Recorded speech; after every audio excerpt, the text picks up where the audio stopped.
Welcome to மனோ 360. இன்றைக்கி நம்ம சட்டி கருணை இருக்குது இல்லைங்க, கருணக்கிழங்கு. அந்த கருணக்கிழங்கை போட்டு காரக்குழம்பு எப்படி பண்ணுறதுன்னு பார்க்கலாம். வாங்க வீடியோக்குள்ளே. கருணக்கிழங்கு குழம்பு சொன்னோம் இல்லைங்க. இப்போ நம்ம அதுக்கு எப்படின்னா கருணக்கிழங்கை இந்த மாதிரி கட் பண்ணி நல்லா ஊற வச்சுக்கணும். இதுக்கப்புறமா குக்கரில் போட்டு 2 விசில் விட்டுக்கணும். ஃபஸ்ட்டு கொஞ்சோண்டு மஞ்சப்பொடியும் எண்ணெயும் விட்டுக்கோங்க. விட்டு 2 சவுண்டு விட்டுக்கலாம். இப்போ பாருங்கள், முழுகிற அளவுக்கு கொஞ்சம் தண்ணி விட்டு ஒரு சவுண்டு விட்டுக்கலாம்.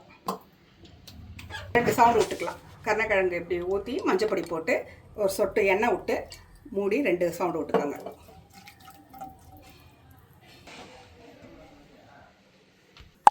விசில் போட்டாச்சுங்க. 2 விசில் விட்டதுக்கப்புறம் இதை திறந்து பார்க்கலாம். சவுண்டு விட்டாச்சு. இதை பாருங்கள், நல்லா வெந்துடுச்சு. இப்போ நம்ம வடிகட்டிக்கலாம். இந்த தண்ணியை வடிகட்டிடலாம். நல்லா நல்லெண்ணெய் விட்டுக்கோங்க. நல்லா நிறைய விட்டுக்கோங்க. ஒரு 2-3 டேபிள் ஸ்பூன் விடலாம். நல்லா நல்லெண்ணெய் விட்டு கடுகு 1 ஸ்பூன், வெந்தயம் ஒரு 1/4 ஸ்பூன் போதும். அப்புறம் சீரகம் ஒரு 1/4 ஸ்பூன், 3த்தையும் தாளிங்க. இப்போ பூண்டு பல் ஒரு 10-12 பூண்டு பல் போட்டுக்கோங்க. வெங்காயம், சின்ன வெங்காயம் நல்லா ஒரு 2 கை அளவுக்கு போட்டுக்கலாம். சின்ன வெங்காயம், ஒரே ஒரு பச்சை மிளகாய், கொஞ்சம் கருவேப்பிலை. ஃபஸ்ட்டு பூண்டு போட்டு சின்ன வெங்காயம், பச்சை மிளகாய், கருவேப்பிலை எல்லாம் போட்டு நல்லா வதக்கணும்.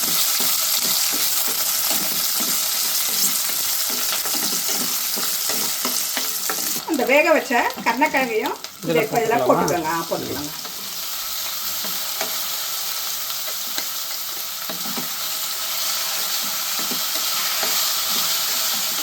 ஒரு 1/2 ஸ்பூன் மஞ்சப்பொடி போட்டுக்கோங்க. ஒரு 3 ஸ்பூன் இல்லை 2.5 ஸ்பூன் 2.5 ஸ்பூன் இது போட்டுக்கலாம், ரெட் சில்லி பவுடரு.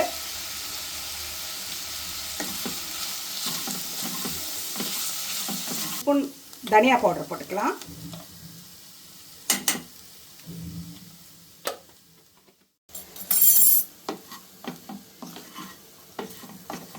கொஞ்சம் நாளி குக்கர் மூடியை போட்டு அப்படியே கொஞ்சம் இந்த பச்சை வாசனை போகிற வரைக்கும் அதை வேக வைக்கலாம்.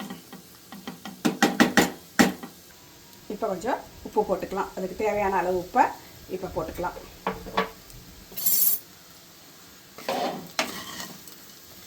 நல்லா கலந்து விட்டுட்டு இந்த பச்சை வாசனை போயிடுச்சு. இது இப்போ நம்ம புளி கரைச்சி விட்டுக்கலாம். நல்லா ஒரு லெமன் சைஸ் அளவுக்கு புளியை ஹாட் வாட்டரில் நான் கரைச்சி வச்சுருக்கேன். இது ஊற வச்சுருக்கேன். அதை நம்ம கரைச்சி விட்டுக்கலாம்.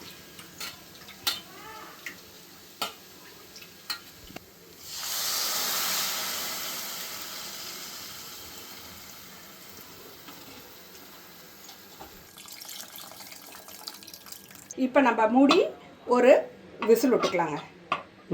சரி, போடு. ஒரு விசில் கழித்து அப்புறமா இப்படி திறந்து பார்க்கலாம். ஆமாங்க. இதை பாருங்கள், ஒரு 5 நிமிஷம் கொதிக்க விட்றோம். இந்த வெல்லம் ஒரு குட்டி கட்டி வெல்லம் போட்டிங்கன்னா நல்லா அந்த காரம் எல்லாம் இதுவாகி நல்லாயிருக்கும். டேஸ்டி கூட்டி கொடுக்கும். அதனால் நம்ம அந்த வெல்லத்தை போட்டுக்கிறோம்.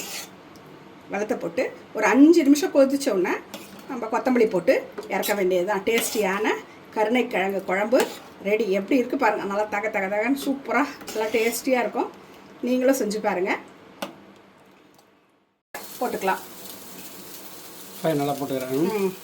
நல்லா கொத்தமல்லி போட்டு நல்லா பாருங்கள் எப்படி இருக்குது குழம்பு. நல்லா டேஸ்டியாக அருமையாக இருக்கும். நீங்கள் செஞ்சு பாருங்கள் ஃப்ரெண்ட்ஸ். பாருங்கள், சூப்பராக கருணை குழம்பு வந்திருக்கு. அருமையாக வந்திருக்கு. நான் வழக்கமாக சொல்கிற மாதிரி நல்லா அப்படியே மல்லிகைப்பூ மாதிரி பொலன்னு ரைஸ் வடித்து வச்சுருக்கோம். அப்பளம் பொரித்து வச்சுருக்கேன். இப்போ பாருங்கள், இதில் போட்டு சாப்பிட போகிறேன் நான். நீங்களும் வாங்க, இதை சாப்பிட்டு பாருங்கள். எப்படி இருக்குன்னு சொல்லுங்கள், கமெண்ட் பண்ணுங்கள். இன்னொரு வீடியோவில் சந்திக்கலாம். அதுவரை பாய் சொல்கிறேன் உங்ககிட்ட.